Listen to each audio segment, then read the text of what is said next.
Goed, we hebben dus de look fijn gesneden. Nu gaan we die een beetje platten. Ik heb daar een beetje zout en een beetje peper op gedaan.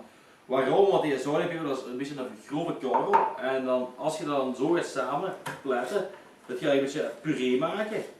En dat zout en die peper gaat ervoor zorgen dat dat ja, beter gaat gaan. Dat gaat helpen dat samenwerkt, anders ga je gewoon peper hebben en zout en look. En nu gaat dat schoon geheel vormen.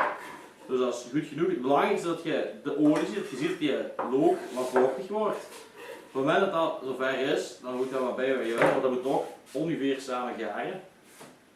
Ja, dan gaat de braadsel. Ik doe nu de braadsel normaal in een gewone pot, maar nu pak ik een braadsel want dat makkelijker is. We doen daar wat boter in. We doen genoeg, want die braadsel is vrij warm. Wil je daar een spateltje voor, want een spateltje vrij wat zeer handig is. Dus het wil lossen tenminste. We gaan beginnen met de groenten die het meeste tijd pakken. Dat zijn vooral de ajuinen en de look dan en de wortelen.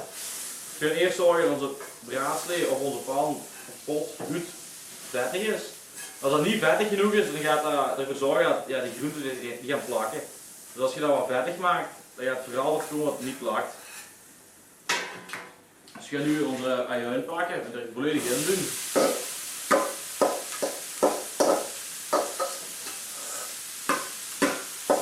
Als je een daamkap hebt of een raam open kan, doe dat open, want ajuin, als dat begint te stoven, dan gaat vrij veel van dat weenextract boven halen, waardoor je dus ook ruimte kunt laten.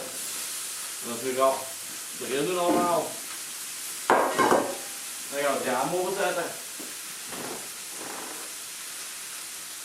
Zodat een merendeel van die verdedigingsstoffen dat weg is, dat wegwaait. Wat je eigenlijk wil bij je ajuin is dat die zelfs schoon glazig worden. Zodat dat zelfs wel zien, dan gaat het even duren. Je moet wel heel goed blijven roeren, want als je dat niet doet, dan gaan die bruin worden en dat is niet lekker als die bruin worden. Dus je gewoon goed roeren, wat genoegen maken en gaat dat na verloop van tijd goed glazig worden. Als het te fel zou gaan, dan kun je er altijd een beetje boter bij doen. En dan kan het niet mislopen eigenlijk. Ja, is goed, dus als je ajuintjes er zo een beetje uit, als die een beetje bruin beginnen worden, dan is het eigenlijk klaar. Dan doe je ze maar in een aparte kom. Als je in een grote pot bezig bent, dan kun je dat gewoon in die pot laten en de rest erbij doen. Wat je wel voor moet oppassen, dat is heel belangrijk, als dat begint echt bruin te worden, dan ga je dat moeten blussen. En hoe doe je dat blussen? Door een klein klutsje water erbij te gooien, maar niet te veel, zeker niet te veel. Als je te veel water erbij doet, dan gaat je ajuin koken en dat is iets heel anders. En dat is, zeker als spaghetti zo, dat is niet echt lekker. Dus onze ajuin is klaar, dus we gaan het vuur terug volle bak zetten. Dan gaan we weer wat boter pakken. En dan gaan we de volgende groente pakken die heel veel tijd in beslag neemt en dat is wortelen. Wortelen, dat duurt heel lang dat het klaar is, omdat dat een vrij harde groente is, een merk moet bij het snijden. Dat duurt vrij lang en daarom moet het ook vrij lang bakken. Vrij logisch eigenlijk. Dus we gaan die boter van kleine blokjes snijden, zodat dat sneller zo. Je gaat een klein kloosje water bij om wat te blussen, dat je uit niet aanbranden. We kunnen gewoon onze wortel erbij doen. Heel belangrijk goed roeren, je gaat vrij rap aanbranden. Maar vrij rap. Dat duurt wel even, maar aangebrande wortelen, dat is niet lekker. Je weet dat gewoon totdat het klaar is, tot je daar met een mes of een vork gewoon heel gemakkelijk in kunt prikken. En als je vanavond zelf terug afkomt, dan is je wortel klaar. Als dat niet zo is, iets te lang te liggen.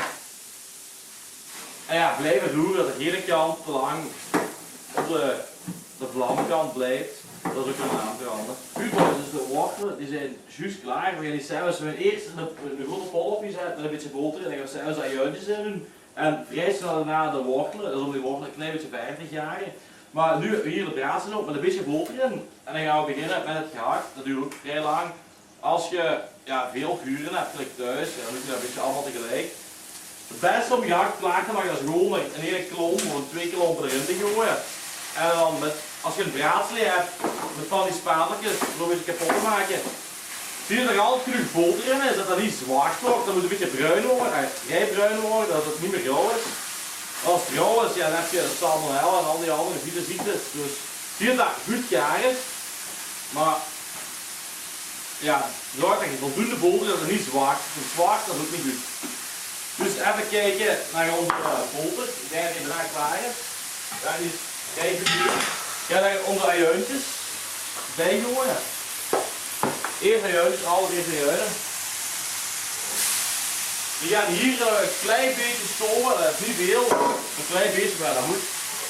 Ja, een klein beetje gelijk maakt roeren, ja, kapot maken. En goed omroeren, dat er niks zwaakt is, want zwaakt dat is echt niet goed. In het begin gaat dat vrij lom en stom lijken, maar na verloop van tijd dat wat gaarder begint te worden, gaat dat heel veel beginnen brokkelen en dat is eigenlijk wat je wilt hebben, dat begint te brokkelen. Dus kijken naar de juistjes. Ook hier weer gelijk goed roeren in de juinen, dat die niet bruin worden. Die moeten mooi wit, geel blijven. Een klein beetje bruin kan niet kwaad, maar als het heel bruin wordt, ja, dan zit je gedaan en dat is niet lekker. Dus goed zorgen dat die aanvalt. Gehakt, dat is vrij goed aan het gaan. Dus even kijken naar onze juinen. Ik denk dat die ook vrij goed bezig zijn. Die waren al vandaag klaar. Het belangrijkste wat we nu doen is zorgen dat die niet bruin worden. Ze zijn zo goed als goed. Ja, dat is goed. Dan gaan we onze wortel bij kappen. Zodat die wat verder kunnen garen. Dat maar gewoon bij, dat moet niet fancy, gewoon erbij. Wat wel vrij belangrijk is, dat ze er nu goed ondermengen onder dat juin, want anders liggen die juinen nog altijd beneden en dan kunnen die gaan aanbakken. Dat is niet de bedoeling. Dus even roeren. Dat is nu vrij goed. Mocht het zijn dat dat te hard gaat, kun je er altijd een kletsje water bij doen om dat een klein beetje te blussen. Het gehakt is bijna klaar. Je hebt waarschijnlijk gezien dat je er geen peper of zout hebt bij gedaan. Dat is omdat gehakt is eigenlijk biefstuk, een overschot van vlees van de koe. Wat de slager over heeft, dan maakt hij een gehakt en eigenlijk al heel veel kruiden en eieren bij. Dus daarom doen we hier geen kruiden bij. Zelfs gaan we in de pot als de spaghetti saus en de bolognese saus eigenlijk aan het gaar koken en gaan we wat kruiden bij doen. En straks, of misschien als morgen, gaan we proeven wat er nog bij moet. Dus dat is heel belangrijk. En ja, morgen dat bedoel ik dus omdat we die saus een nacht laten staan. Dus heel belangrijk, als je vandaag een saus maakt, gaat die heel anders proeven als morgen. Dus morgen is eigenlijk de beste, als je de tijd hebt om dat een dag te laten staan, dan is morgen de beste tijd om dat te proeven. Maar dat gehakt is zo goed als klaar, dus we gaan dan wat kommetjes pakken en we gaan dat gehakt erin doen. Want je ook niet wil dat dat gehakt gaat aanbakken, want dat is niet lekker.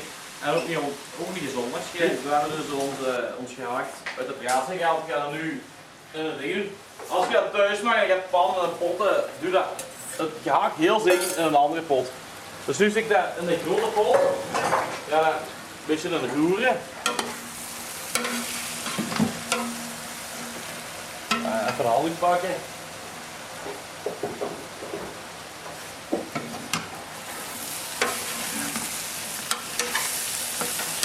Goed, dan begin ik een heel klein beetje te verbranden, dus we gaan er een klein beetje water bij doen, zodat dat water verzandt. En een klein beetje het geheel stoomt, dus laat het wat verbranden.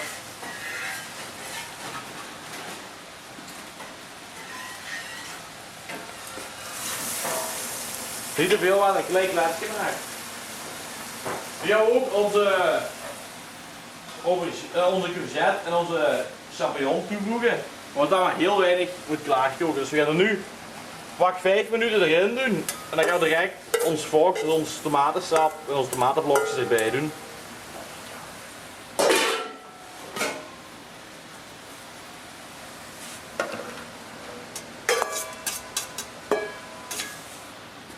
Nu is het wel handig, want die pot zo groot is. En er veel groenten in, als je een deksel op kunt zetten. En dan zelfs met die pot gewoon kunt schudden dat dat een beetje onder elkaar gemengd wordt.